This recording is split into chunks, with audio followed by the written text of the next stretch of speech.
ഹരി ഓം. കൽക്കി രൂപികളായിരിക്കുന്ന എല്ലാ നാരായണന്മാർക്കും ബൈബിൾ സന്ദേശത്തിലേക്ക് സ്വാഗതം. ഇന്ന് ബൈബിൾ സന്ദേശത്തിന്റെ 2ാമത്തെ പാഠമാണ് നമ്മൾ പഠിക്കാൻ പോകുന്നത്.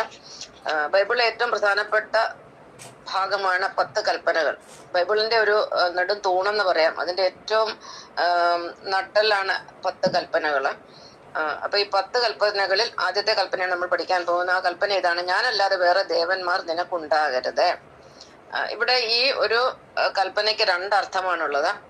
ആദ്യമായിട്ട് പറയാനുള്ളത്, നമ്മളെല്ലാം പറയുന്ന കാര്യമാണ്, അല്ലെ പറയുന്ന ഒരു വാക്കാണ് ഞാൻ എന്ന് പറയാത്ത ഒരൊറ്റ മനുഷ്യൻ ഈ ഭൂമിയിൽ ഉണ്ടാകത്തില്ല. അപ്പൊ നമ്മൾ ഓരോരുത്തരിലിരിക്കുന്ന ഞാൻ എന്ന് പറയുന്നത് തന്നെയാണ് ഈശ്വരൻ, അല്ലെ നമ്മളെ സൃഷ്ടിച്ച ദൈവം എന്ന് പറയുന്നത് ഞാൻ തന്നെയാണ്.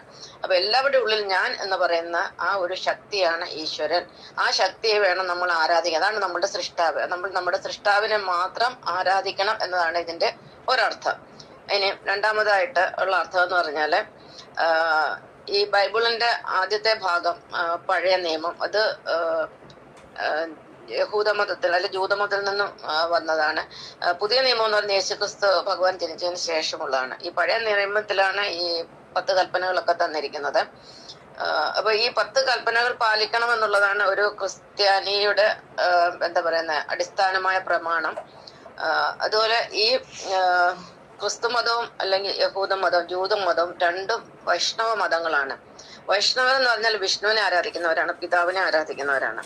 അപ്പം വൈഷ്ണവരുടെ ദൈവം എന്ന് പറഞ്ഞാൽ പിതാവായ വിഷ്ണുവാണ്. അപ്പം വൈഷ്ണവർക്ക് ഒരു ദൈവമേ പാടുള്ളൂ, അത് വിഷ്ണു ഭഗവാനെ മാത്രം ആരാധിക്കണം എന്നുള്ളതാണ്. അപ്പൊ അവര് വിഷ്ണു എന്ന് പറയുന്നില്ല, അവര് യഹോവയെന്നും മിശിഹ എന്നും ഒക്കെ പറയുന്നുണ്ട്. എങ്കിലും സത്യത്തിൽ അത് വിഷ്ണു ഭഗവാൻ തന്നെയാണ്. അപ്പം വൈഷ്ണവരാണ്, ദേവന്മാരാണ് ഈ ക്രിസ്ത്യാനികളും യഹൂദരും ഒക്കെ. ഇതിൽ അസുരന്മാരുണ്ട്, അത് വേറൊരു കാര്യം. എങ്കിലും പൊതുവെ ദേവമതമാണ് ക്രിസ്തുമതം എന്ന് പറയുന്നത്. അപ്പൊ ദേവന്മാരുടെ ദൈവം എന്ന് പറഞ്ഞാൽ മഹാവിഷ്ണുവാണ്.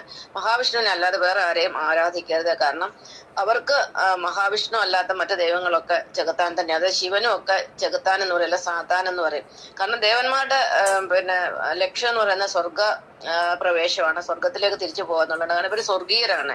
അപ്പൊ സ്വർഗത്തിലേക്ക് മടങ്ങി പോവുക എന്നതാണ് ഓരോ ദേവന്റെയും ലക്ഷ്യം. അപ്പൊ അതിന് അവർക്ക് യേശുവിൽ കൂടെ അല്ലെങ്കിൽ വിഷ്ണുവിൽ കൂടി മാത്രമേ നമുക്ക് സ്വർഗപ്രവേശനം സാധിക്കുള്ളൂ. അത് ഏതൊരു മതത്തിലുള്ളവരായാലും ഹിന്ദു മതക്കാരായാലും ശിവനിൽ കൂടി ഒരിക്കലും സ്വർഗപ്രവേശനം സാധ്യമല്ല, മോക്ഷം സാധ്യമല്ല, മുക്തി സാധ്യമല്ല. വിഷ്ണുവിന്റെ അവതാരങ്ങളിൽ കൂടി മാത്രമേ മോക്ഷരോ മുക്തി അഥവാ സ്വർഗം ലഭിക്കുകയുള്ളൂ. അപ്പൊ ദേവന്മാർ നിശ്ചയമായിട്ടും വിഷ്ണുവിനെ മാത്രം ആരാധിക്കുക. അവരുടെ ദൈവം വിഷ്ണുവാണ്. അവർക്ക് വിഷ്ണു അല്ലാതെ മറ്റൊരു ദൈവം ഉണ്ടാകരുത്. ഞാനിവിടെ വിഷ്ണു എന്ന് പറഞ്ഞെങ്കിൽ അവർ മിശിഹ എന്നോ യഹോവയെന്നോ എന്ത് വേണമെങ്കിലും പറഞ്ഞോട്ടെ, യേശുക്രിസ്തു എന്ന് പറഞ്ഞോട്ടെ, പക്ഷെ ഇതെല്ലാം വിഷ്ണു ഭഗവാൻ തന്നെയാണ്. അപ്പൊ അവർക്ക് ദേവന്മാർക്ക് വിഷ്ണു അല്ലാതെ മറ്റൊരു ദൈവം ഉണ്ടാകാൻ പാടില്ലാത്തതാണ്. നന്ദി, നമസ്കാരം.